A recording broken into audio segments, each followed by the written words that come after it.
I just graduated from NUS as a physics major, but right now what I do, I'm a full-time freelance personal trainer and a Mm-hmm. freelance online fitness coach. Yeah. So I always joke with people that so I was doing this job part time while I was studying. So when I was Mm-hmm. studying, I always joke with people that I'm a physics and physics double major. But Yeah, now, yeah, yeah, yeah. yeah. But now I've graduated, so I'm doing this full time. So Sure.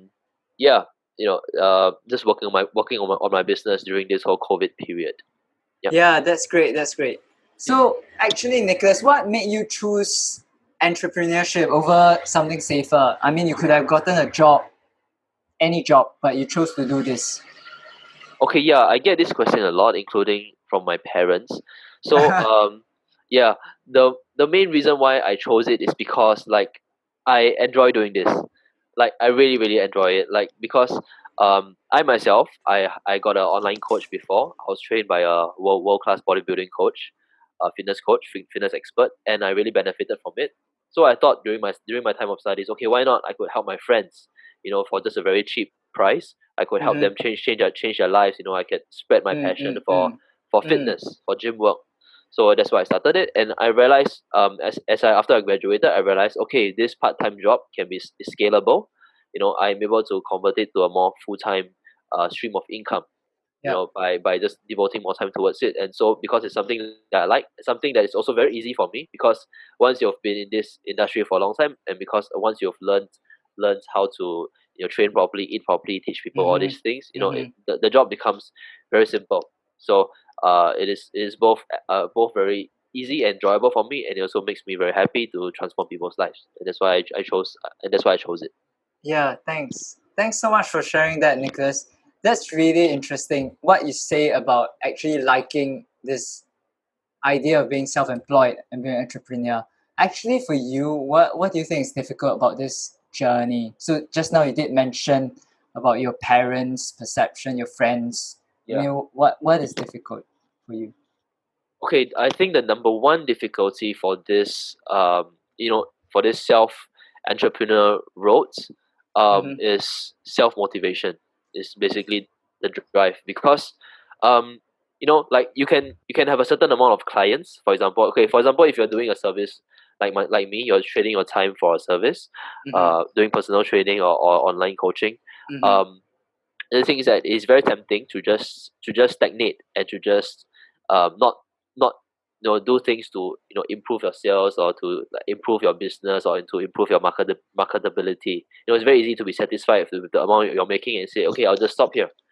Yeah. So I think a very big challenge is in the biggest issue is finding the drive and the motivation to continue to progress. And I think it's very similar to how fitness is like. So fitness, you got to have the motivation to continue to be leaner or to build your muscles. Mm. So um and like how I derive from this self motivation is through by watching a lot of YouTube videos. Yeah. Yeah, yeah, those self-made entrepreneurs, or Mm-hmm. through just scrolling through the Instagram feeds of Yeah. entrepreneurs, very Yeah. inspiring entrepreneurs. So, Mm-hmm. um, it takes a little bit of self-psychoing, I would say, to in order to Mm. get you on this path because, um, as a Singaporean Asian student, I lived here my practically my whole life. So, you know, um, Yeah. if any of you are from Singapore watching here, Mm-hmm. or in any Asian country, I'm sure you're familiar with the concept of how we are brought up that grades are equivalent to like a good job, Yeah. or grades are equivalent to a bright future. Mm. So the throwing away this notion and to be able to work on your business is been very difficult. So yeah, that has been the biggest challenge for me. Yeah. Yeah, thanks. So, I mean, just now you mentioned some things about watching inspirational videos. Have there been other things that have helped? Oh, okay. Um, the biggest another very important factor in my life are the presence of mentors. I don't think I wouldn't have chosen this journey at all if not for the presence of my mentors. So basically, I was trained personally by one of the world's best bodybuilding coaches, Mm. and also I was trained by one of Singapore's strongest powerlifters. So these two people, they are also very driven entrepreneurs. They are also very successful in their field. They are, I think, they are six-figure earners. So they, without their motivation, without their inspiration and their guidance, because when I first started out, I asked them, how do I grow my business? How do I have the right mindsets to to be an entrepreneur? Without their Mm, guidance, I wouldn't have done it at all. So I mm, think the mm, presence of mentors is very important. Someone who has mm. walked the path. Yeah. Yeah, yeah. Okay, that's great. So, I mean, that sounds like great inspiration, having mentors and being able to motivate yourself. What is your encouragement to young people that might be considering this path? Okay.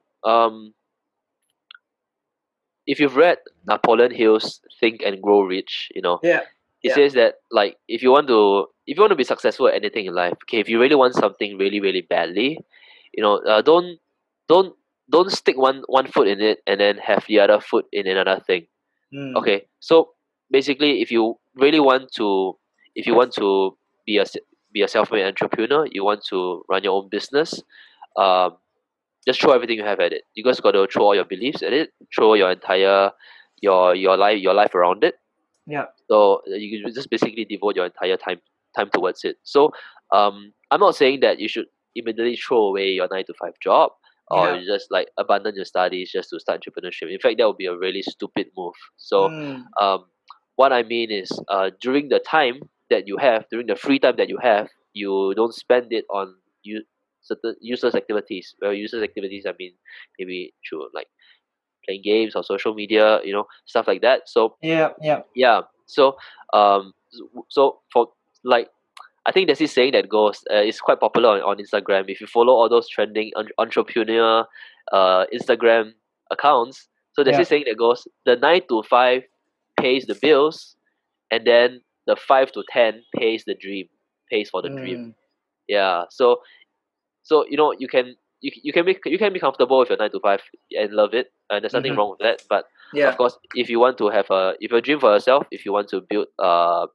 your own business in something that you're passionate about, then you have to devote whatever remaining time you have into growing it.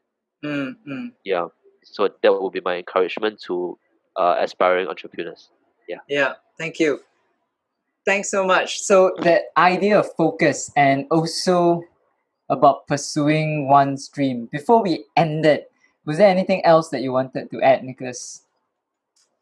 um if anybody of you are wondering, whether you want to start a business, whether it's right for you, my suggestion would be just try it. um Mm-hmm. in Singapore, there's this general notion, that being an entrepreneur is difficult. Yeah. And it's true, it is difficult, and you Yeah. need, Yeah. like I mentioned, you need lots of drive and motivation to do it. But Mm-hmm. if you like the idea of it, if you are able to stick to the vision of having this business which you're very passionate about and you're good at, and you're able to make lots of money from it, then just do it, just try it, you know give it your best shot. Yeah, I mean, after all, you only live once, so yeah. Yeah. Thank Yeah. you. Yeah. YOLO, man. You only live once. You only live once Thanks, indeed. thanks, thanks so much for your time, Nicholas. That Yeah. was really good.